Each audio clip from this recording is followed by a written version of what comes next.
When I was 17, I had just received my full license and was the first of my friends to have the freedom of driving around. My friends and I had a thing for finding abandoned houses to party in. It wasn't anything crazy, just a dumb high school thing.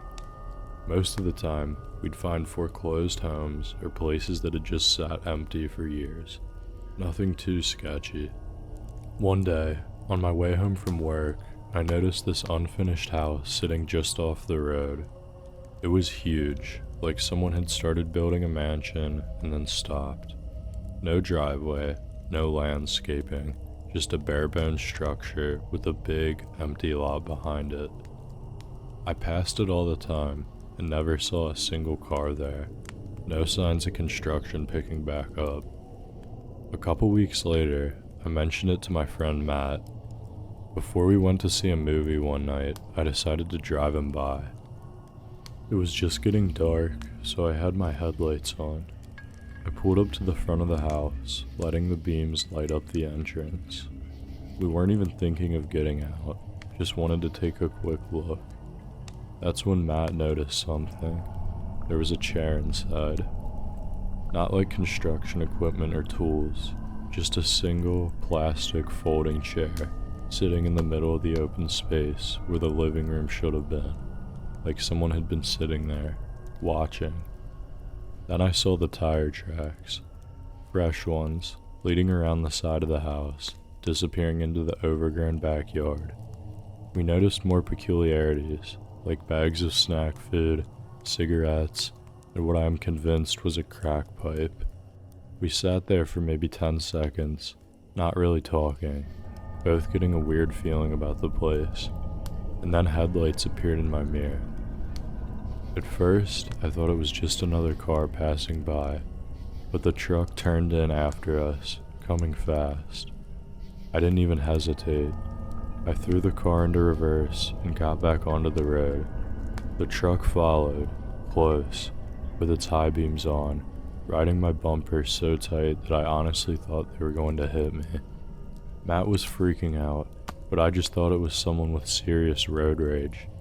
That was the thing though, we hadn't even done anything to warrant this. We got to the main road. I turned right at the light, trying to put some distance between us.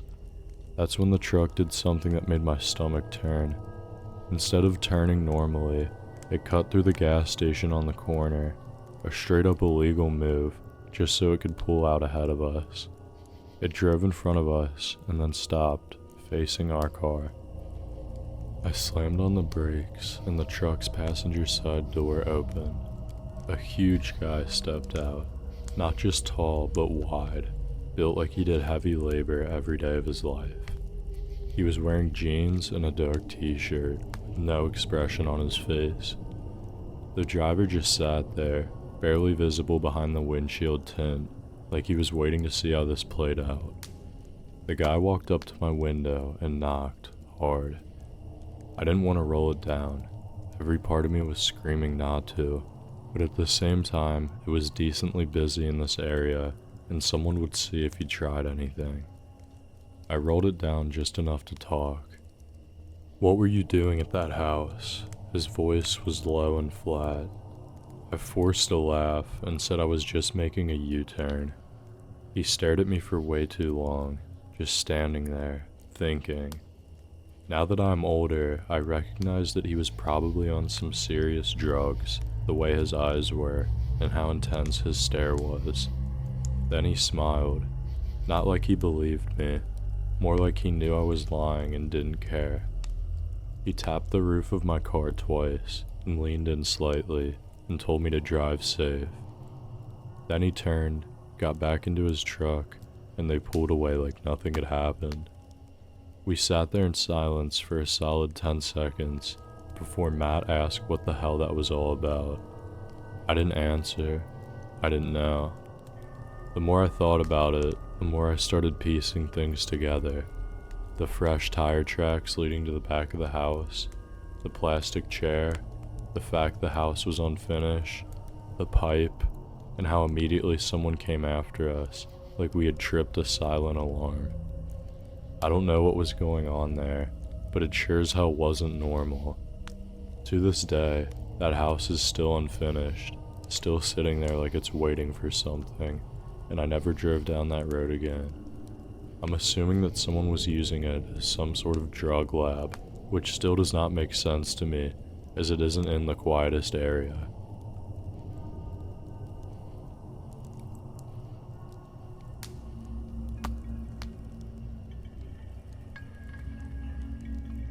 This story is from my dad. I recently had to interview him for a school project and wrote all of this down the way he said it. After hearing it, I realized I should share it with you all. Here it is in his words. I grew up in a small town in the Midwest, the kind of place where kids spend most of their time outside because there wasn't much else to do. Summers were for hiking, swimming, and finding spots where adults didn't bother us. One of those places was the cave by the river. It wasn't really a cave, more like an opening in the side of a limestone cliff where the river curved sharply.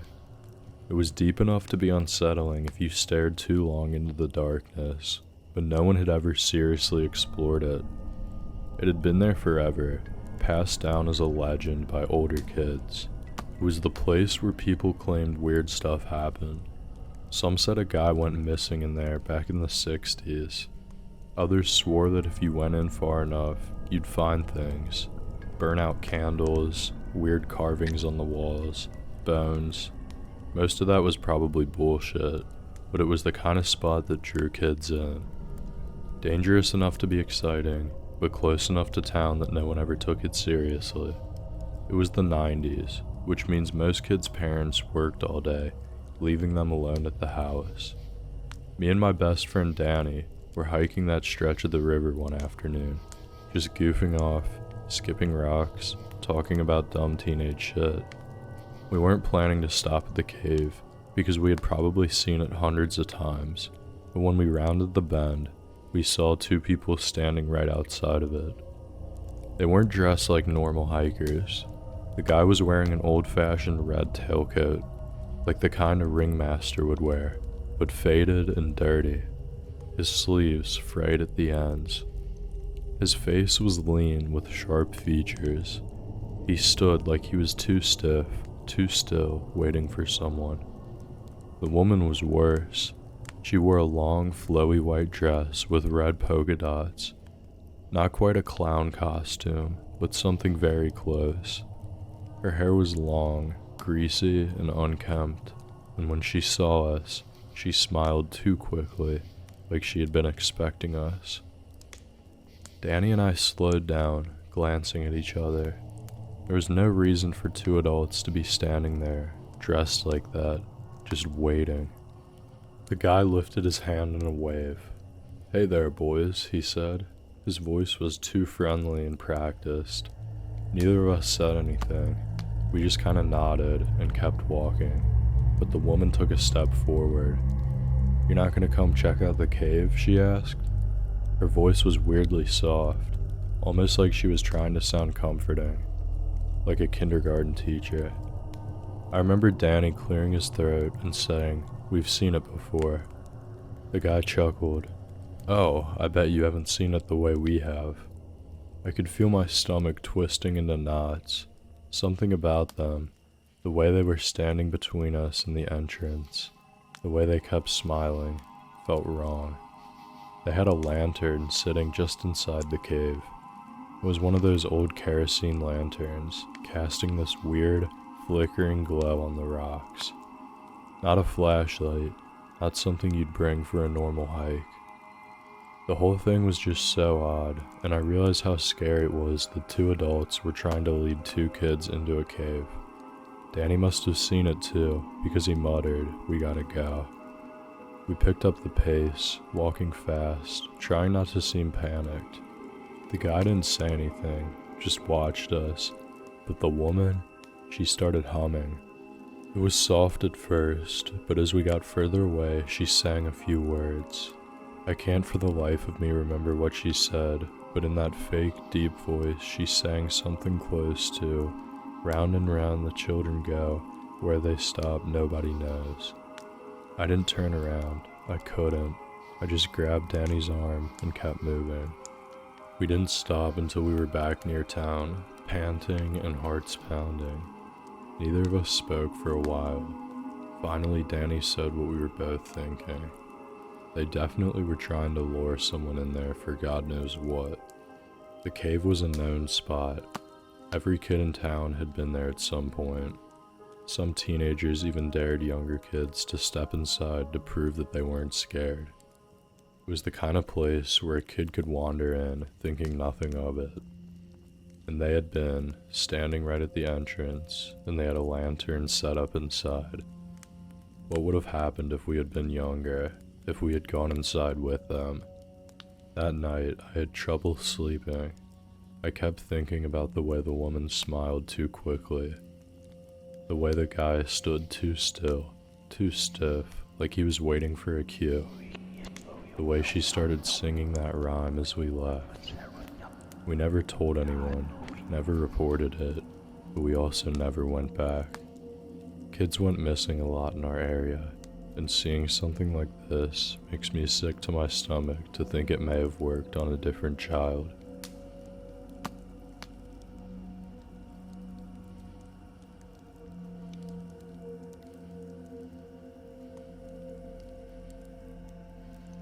Back in high school, I was 3 months away from graduating, but I had a problem. Our school required each student to have 60 hours of community service logged by graduation. I had maybe 20 of those 60 done and needed to complete the other 40 hours quickly. My school offered a program for students who would clean the school after hours. I started going weekly, and it was boring because none of my friends had to do it with me. I would usually get the work done in my side of the building as fast as I could so I could leave sooner. It was February, and the sun was setting while we were doing this, which made doing the work feel really surreal. If you've ever been in a school at night, you know how weird it feels. During the day, it's loud, full of movement, people laughing, doors slamming, but at night, it's empty.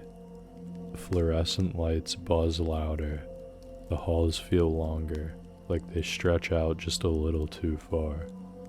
Everything looks the same, but off, like a dream version of itself. The kind of place where if you turned a corner and something was just standing there, you'd almost expect it. That night, I was working fast. This was probably my 5th time doing this, so I was pretty efficient. I was finishing up in a classroom at the end of the English hall, stacking chairs. The doors were propped open, and from where I stood, I could see all the way down to the main hallway where the trophy cases were. I'm staring at these trophies, and for a split second, I see movement. Just a quick shape, a shadow crossing the hallway. It was so fast, I almost didn't register it. I had never hallucinated, so I knew someone was there. I was supposed to be the only one on this side of the building, but it was not super unusual for others to walk around after they were done. I stood there for a second, listening. Nothing. No footsteps, no doors opening or closing, just the hum of the lights. I went back to work and finished the room I was working on in about 30 minutes. I stepped out into the hall and felt that heavy, thick feeling, like the air wasn't quite right. I walked down the hall toward the trophy cases, trying not to psych myself out. Everything was where it should be. Posters on the walls, the old scuffed up lockers, the cracked tile near the water fountain that I passed every day. But then I noticed something that made my stomach drop. One of the classroom doors, the one near the corner, was open. I knew for a fact it had been closed earlier. I stared at the open doorway, my skin crawling. The lights inside were off, just a dark rectangle leading into the room. I should have just walked out, gone to the front office, told someone. Anything but what I did next. I stepped closer, just enough to peek inside. At first, I didn't see anything. Just empty desks, a whiteboard full of notes, the usual. But then, in the dim glow from the hallway light, I saw something in the reflection of the window across the room. A figure, standing in the corner, not moving, not breathing. Imagine you were in a pitch black room, with only darkness from the night pouring in from the windows, and in the corner of the room, there's this dark mass. I turned and walked away, fast but not running. Running would mean acknowledging it. I grabbed my bag from the office, nodded at the night janitor like nothing was wrong, and walked straight out the front doors into the cold night air. I never told anyone about it. What would I even say? I saw something in an empty classroom? I told my parents that the cleaning was too boring, and I found another volunteer opportunity. I could never go back to that school at night.